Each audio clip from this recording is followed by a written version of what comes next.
ছেড়েছে। সভ্যতা সংস্কৃতি ইসলাম চলবে না, চলবেটা কোথায়? শিক্ষা সিলেবাসে চলবে না। না, শিক্ষা সিলেবাসে চললে শরীরগুলোকে ধরে ধরে কিভাবে শরীফা বানানো হবে, হাসিনগুলোকে ধরে ধরে কিভাবে হাসিনা বানানো হবে, আর মানুষকে বান্ধবের নাতি আর কুটি, শিবপান্তের বাচ্চা কাচ্চা, হনুমানের বাচ্চা কাচ্চা, এগুলো কিভাবে শেখানো যাবে? এই অপবিজ্ঞানগুলো শেখাতে চাইলে এখান থেকে ইসলাম সরিয়ে রাখতে হবে। এমনকি ছেলে মেয়ে একসাথে পাঠদান করতে হবে, গায়ে এনার্জি ভালো থাকবে। আলাদা করে যদি ছেলেরা সবাই পড়ে বয়েজ স্কুলে বয়েজ কলেজে, আর মেয়েরা পড়ে সবাই গার্লস স্কুলে গার্লস কলেজে, চেতনা কি হবে? চেতনা টিকিয়ে রাখার জন্য পাশাপাশি বসিয়ে পড়াতে হবে। এমন এমন বিষয় পড়াবে যেটা পড়াতে গেলে যিনি পড়ছেন তার লজ্জা লাগবে। তবু বেহায়া জাতি যদি তৈরি না হয়, লজ্জা ইমানের বিশেষ অঙ্গ। লজ্জা যদি না থাকে ইমান কিভাবে ভাঙবে? আগে লজ্জা ভাঙবে, পরে ইমান ভাঙবে, পরে মুসলমানের সন্তানদেরকে বেহায়া পড়ার পেছনে লাগিয়ে তাদেরকে ইসলাম আর ওলামায়ে কেরামের দুশমনে পরিণত করেছে। এমনকি ওদেরকে প্রমাণ দিতে হবে। আরে মনে মনে যতই সামাজিক কাজই করুক, ধর্মীয় খেদমতকে আমদান দেখ, আত্মমনোবতার সেবাই করুক, তাদের জন্য কোন রাষ্ট্রীয় পুরস্কার দরকার থাকবে না। রাষ্ট্র তাদের কোন মূল্যায়ন করবে না। একান্ত যদি কোন লাইনে মূল্যায়ন করো, সর্বোচ্চ দৌড় ধর্ম মন্ত্রণালয় পর্যন্ত, যে হুজুরদের কাজ ধর্মকর্ম করা, আসেন তাহলে ধর্ম মন্ত্রণালয় সামলান। আর বাকি যা আছে এগুলোতে হুজুরদের স্পেস থাকবে না, এগুলোতে স্পেস থাকবে কাদের? আর এমন নষ্ট আর দুষ্টদের যারা গোটা বাংলাদেশের ঘরে ঘরে দিনে ঢুকিয়ে দিয়েছে। এই মোস্তফা সরোয়ার ফারুকীদের কি যোগ্যতা আছে এই বাংলাদেশের উপদেষ্টা হওয়ার? একমাত্র যোগ্যতা এটা। আর এই সহকারিতার পক্ষে দাবি করেছে একমাত্র যোগ্যতা এটা। শেখুল ইসলাম আহমদ শফি রহমাতুল্লাহ আলাইহি তেতুল হুজুর বলে গালি দিয়েছে, একমাত্র যোগ্যতা এটা। আর মুজিববাদীদের গুরু শেখ মুজিবের বাঁচাতে পেরেছে, একমাত্র যোগ্যতা এটা। নিজে তো চেটেছে, নিজের বৌরাকে পর্যন্ত চালাতে পেরেছে। মুসলমানদের ঘরে ঘরে অশ্লীলতা এবং বেহায় করে ঢুকিয়ে দিয়েছে। যাদের রাজনৈতিক কোনো ক্যারিয়ার নাই, রাজনীতির রং বোঝে না, পাবলিক সেন্টিমেন্টও বোঝে না, পাবলিকের সাথে কোনোদিন মেলামেশা করে নাই, তাদেরকেও জোর করে তাদেরকেও ধরে এনে উপদেষ্টা বানিয়ে দিতে হবে। এমনকি যেই সরকারের নিজের সাংবিধানিক কোনো ভিত্তি নাই, কোনো ভিত্তি নাই, যেই সরকারের একমাত্র ভিত্তির নাম হলো গণ অভ্যুত্থান, তো যেই পাগল নিজেই গণ অভ্যুত্থানের চেতনা ধারণ করে না, যেই পাগল নিজেই গণ অভ্যুত্থানের স্পিরিট ধারণ করে না, আর যার আন্দোলনের জন্য কোনো রক্ত নাই, কোনো সংগ্রাম নাই, কোনো কোরবানি নাই, তার মতো লোকের নিয়ে উপদেষ্টা বানাতে হবে। এত আকাল করেছে বাংলাদেশের নাউজুবিল্লাহ মিন যালিক, এর থেকে বড় আফসোসের বিষয় কি হতে পারে?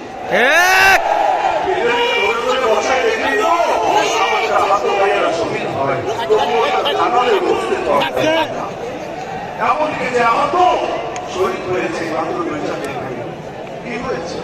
অপারেশন একটা করিয়েছে, সরকার তো টাকা দেয় না, ভালো মেডিকেল ভালো সার্ভিস দেয় না, এমন একটা অপারেশন করিয়েছে, মাথায় গুলি ঢুকেছিল, গুলি ফেল করেছে, তো পরে পচন ধরেছে, পচন, পরবর্তীতে এই পচনেই তার মৃত্যু হয়েছে। এই মৃত্যুর দায়টা, এই মৃত্যু সবচেয়ে বড় দায়িত্ব এই সরকারের। কেন? কারণ যারা বিপ্লবীদের মূল্যায়ন করতে জানে না, ওদেরকে বিপ্লবীদের সরকার অধিকার হয়েছে। মূল্যায়ন করতে জানতো, মজার একটা ব্যাপার হলো 1971 থেকে 2024 সময় তো খুব একটা কম না, কত সরকার আদায় করে দিতে হবে। যেমন এখন সব জায়গায় গিয়ে গিয়ে তাসিল করছি, যতগুলো রাজনৈতিক দল আছে সবাইকে গিয়ে ধরে ধরে ধরে প্রতিশ্রুতি আদায় করে যে তোমরা নির্বাচনী ওয়াদার মধ্যে এটা অন্তর্ভুক্ত করতে হবে। কি? যদি তোমরা পার্লামেন্টে সংখ্যাগরিষ্ঠতা পাও, ক্ষমতায় এসেই কাদিয়ানীদেরকে কাফের ঘোষণা করতে হবে।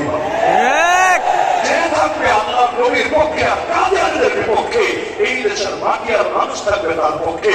আর যদি ক্ষমতায় যাওয়ার আগেই এতটুকু আশ্বাস দিতে না পারো যে কাদিয়ানীদের কাফের ঘোষণা করবা না, বরং আগের মতো তোমরাও তাদেরকে মুসলমান করে চালাবা, তোমরা ভিসা নিয়ে চলে যাবে মক্কা মদিনায়, আরে মুসলিম মেয়েদেরকে বিয়ে করবে, নিজের এই পরিচয়ের এই 2 নম্বরের সুযোগকে কেন্দ্র করে মুসলমান না জেনে তাদের সালাম দিবে, একটা জানাজা শরীক হবে, মুসলমানের কবরস্থানে দাফন করবে।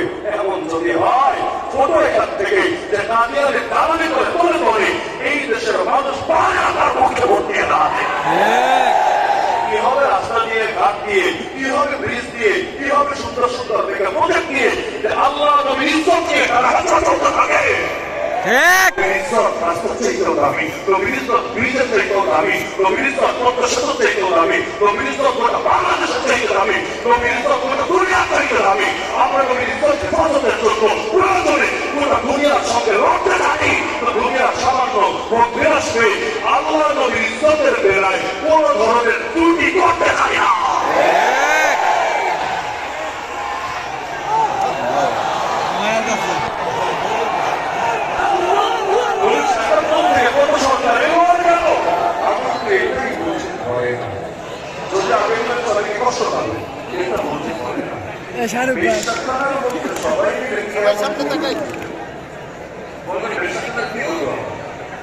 এই যে 2024 শেষ হচ্ছে, স্বাধীনতা দেওয়া হচ্ছে, আজও পর্যন্ত কোন সরকারি উদ্যোগে পতিতালয় বন্ধ করার উদ্যোগ নিয়েছে?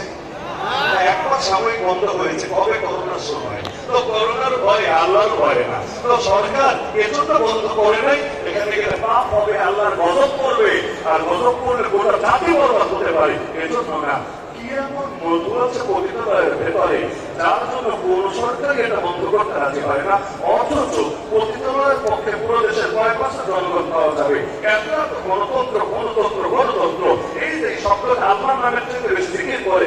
আরে গণতন্ত্র মানে তো জনগণের শাসন, গণ মানে জনগণ, তন্ত্র মানে শাসন, গণতন্ত্র মানে জনগণের শাসন। জনগণ কে? জনগণ আমি, জনগণ আপনি, জনগণ আজকে এই জনসমুদ্রে থাকা পরিচালনা করি। এই জনগণ পুরো বাংলাদেশ গণতন্ত্র করে খুঁজে দেখুন, দেখবে 18 কোটির মধ্যে 18 লাখ এমন পাবে না যারা পতিতালয়ের পক্ষে মতে। যদি মত নাই দেয়, এটার পক্ষে যদি লোক নাই থাকে, ধরে রেখেছে কোন লোককে? সকল ক্ষমতার মালিক জনগণ। সংবিধান এই 72-এ লেখা, মুজিবের সংবিধান আমাদেরকে শিখিয়েছে সকল ক্ষমতার মালিক জনগণ। ক্ষমতার মালিক যদি জনগণই হয়, তর্কের খাতিরে মানি, ইমান কুফরের প্রশ্ন নাই টানলাম, তর্কের খাতিরে যদি মানি, এই জনগণ তো পতিতালয় চায় না রে বাংলা। জনগণ চায় নবীর পরে নবী নয়, সংসারে চায়। যেটা চায় সেটা দেওয়া না, যেটা চায় না সেটা দিয়ে রেখেছ। জনগণ প্রতিটা জায়গায় জায়গায় সুদ ছড়িয়ে চায় না। সুদ যে জুলুম, এটা বুঝতে পিএইচডি করা লাগে না। সুদ যে জুলুম সবাই বোঝে। আরে কিসের বৈষম্য দূর করবা? যতদিন পর্যন্ত কোন দেশের অর্থনীতিতে সুদ থাকবে, আল্লাহর কসম, ওই দেশের ধনী আর গরিবের মধ্যে বৈষম্য বাড়বে আর বাড়বে আর বাড়বে। জিন্দগি তো বৈষম্য দূর হবে না, অর্থনীতির মেরুদণ্ডে সুদ থাকবে। দরকার সুদ দূর করা, দরকার পতিতালয় বন্ধ করা, দরকার মুসলমানের জন্য মদ যাতে খেতে না পারে লাইসেন্স নিয়ে মদের বার গিয়ে এটার ব্যবস্থা করা দরকার। যা দরকার তা করে না, যা দরকার না তা করে রেখেছে। আমার নাম দিয়েছে গণতন্ত্র। গণতন্ত্র মানবো না প্রজাতন্ত্র মানবো? লিখে দেয় গণপ্রজাতন্ত্রী। সঠিক এটার ব্যবস্থা করা কি? প্রজাতন্ত্র মানে কি? বাংলাদেশ যদি প্রজাতন্ত্র হয়, কান দিয়া না মাথা দিয়া বলছেন, বাংলাদেশ যদি প্রজাতন্ত্র হয়, প্রজা শব্দই প্রমাণ করে এখানে রাজা আছে। রাজা ছাড়া প্রজা হয় না, স্বামী ছাড়া বউ হয় না। তো বাংলাদেশ যদি প্রজাতন্ত্র হয়, প্রজাকে আর রাজাকে? যদি বলি জনগণ প্রজা, তাহলে ওরা রাজা। যদি বলে ওরা রাজা, সকল ক্ষমতার মালিক জনগণ পাবে কি? আর যদি বলে না না বুঝুন আপনারাই রাজা, ওরা প্রজা, তো ওরা যদি প্রজা হয়, আমরা জ্যামে বসে থাকি, ওরা ভিআইপি প্রটোকল নিয়ে সুন্দর মতো জ্যাম ছাড়া রাস্তায় চলে যায়। আরে আমরা রিক্সা চলতে পারি না, এটার জন্য পর্যন্ত অনেক সময় পয়সা সংকট দেখা যায়। আপনার লক্ষণ সেদের মতো পালাবে, তখন হেলিকপ্টার ব্যবহার করতে হয়। টাকা দেওয়া না, জনগণের টাকা দেওয়া। ওই সময় এদেরকে এত ক্ষতি করতে হয়, ওরা মেডিকেল চেকআপের জন্য সিঙ্গাপুর চলে যায়, আর আমরা ময়মনসিং মেডিকেলে গেছি আর ধরি একটা বেডও পাই না। এমনকি বারান্দায় পর্যন্ত অনেক সময় থাকার সুযোগ হয় না, মরে যায়, তারপর ডাক্তার আসে না। আমরা যদি রাজা হই, আমাদের প্রাণের দাম বেশি হবে ওদের প্রাণের চাইতে, আর ওদের জন্য এত নিরাপত্তার ব্যবস্থা আমাদের জন্য কি আছে? এই যে দেশে 100 দিনের বেশি হয়ে গেল, এখন যে ডাকাতি ঠেকানো গেল না, রাস্তায় রাস্তায় আমাদের মধ্যে রাত্রে চলে, প্রতিটা দিন সাক্ষী আছে কি পরিমাণ আইন শৃঙ্খলা পরিস্থিতির অবনতি চলছে বাংলাদেশে। এগুলো যদি চলতে থাকে, তোমাদের প্রাণের দাম আছে খালি, আমাদের দাম নাই। তাহলে এলাকাকে এখান থেকেই তো বোঝা যায়। এমনকি মজার একটা শব্দ আছে, রাষ্ট্রপতি। প্রেসিডেন্টের নামটা কি? রাষ্ট্রপতি না, রাষ্ট্রপতি জনাব শাহাবুদ্দিন চুপ্পু, বাংলাদেশের বর্তমান রাষ্ট্রপতি। প্রতিমা কি স্বামী? যেমন অনেক মহিলাকে বলা হয় প্রতিভক্ত, শোনেন না জীবনে প্রতিভক্ত মানে কি প্রসাদের পুত্রী রাষ্ট্রের হাজবেন্ড, ভালো কথা। জনাব শাহাবুদ্দিন চুপ্পু তিনি বাংলাদেশ নামক রাষ্ট্রের হাজবেন্ড, ওয়াইফটা স্বামী অর্থ এটা আমার বাবা না ওটাকে এটা বলে, কিন্তু যদি হাজবেন্ড হয় ওয়াইফটাকে আপনার ওয়াইফ সংবিধানে যে শব্দ ব্যবহার করেছে শাব্দিক অর্থ তো এটাই দাঁড়ায়, দুই বিয়ে করলেই মাথায় চুল ঠিক থাকে। ওরা আবার আন্দোলন করে তুলে সুবিধা করতে পারে না, কিন্তু দেখা যায় দুই বিয়ে করলেই যদি পরিণতি হয় 18 কোটি বউ নিয়ে তার পরিণতি কি হতে পারে। এখন ব্যাখ্যা দিবে প্রতিমানি স্বামী, আর স্বামীর একটা অর্থ আছে মালিক। এখানেই আসল খেলা। স্বামী অর্থ যদি মালিক হয় তাহলে সে মালিক আমি কি তুমি কি, সে মালিক হয় আমরা চাদর, সে মালিক হয় আমরা গোলাম, সে মালিক হয় আমরা বৃত্ত, সে মালিক হয় আমরা দাস, সে মালিক হয় আমরা ভাড়াটিয়া, সে মালিক হয় আমরা কচুরি পড়া। আগেরটা সত্য না পরেরটা সত্য? একটু আগে না বললাম সকল ক্ষমতার মালিক আমরা জনগণ, আমরা জনগণ যা চাইবো তা হবে, জনগণ যা চাইবে না তা হবে না।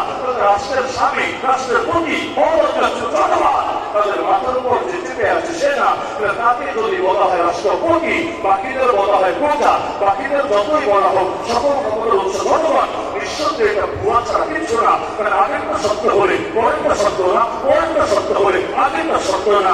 বাস্তবে দুইটা পুরোটাই সত্য না। এটা যতই বড় গণতন্ত্র মাথায় গেঁথে রাখে পুরোটাই হলো ভুয়াতন্ত্র, ভুয়াতন্ত্র। কখনো চলে শুধু গণতন্ত্রটাও ভালো, কিন্তু কখনো নামে গণতন্ত্র আসলে দিল্লিতন্ত্র, নামে গণতন্ত্র আসলে ওয়াশিংটন তন্ত্র, নামে গণতন্ত্র আসলে ইসরায়েল তন্ত্র।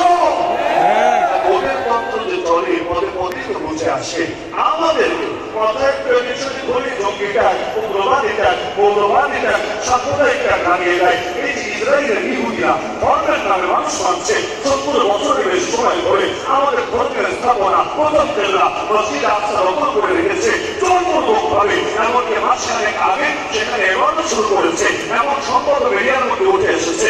ধর্মের নামে এত রেপ করার পর, এত কিলিং করার পর, এত রক্তের বন্যা বয়ে যাওয়ার পর ওদেরকে জঙ্গি বলা হচ্ছে না বন্ধুকে। আরে বিজেপি আরএসএস এই নরেন্দ্র মোদী অমিত শাহ ওদের হাত কি পরিমাণ মুসলমানের রক্ত রঞ্জিত হয়ে আছে, এত পরিমাণ রক্ত ওরা ছড়িয়েছে হিন্দুত্ববাদের নামে। ওদের রাজনীতির মূল উপজীব্য ধর্ম, মূল উপজীব্য হিন্দুত্ববাদ। যদি ধর্মের নামে মানুষ মানলেই, ধর্মের নামে মানুষ মানলেই জঙ্গি বলা হয়, তাহলে বাংলাদেশের যে হুজুররা জীবনে কোনোদিন মানুষের গায়ে কম মানে নাই তাই যেন জঙ্গি বলা হয়। আর নরেন্দ্র মোদীর মতো জঙ্গিদের বিরাটকে কেন জঙ্গি না বলে গণতন্ত্রের সেবক বলা হয়? তার মানে এইসব গাড়িটার কিছু নেই, এগুলো হলো জাস্ট মুসলমানকে দমানো থাকি না।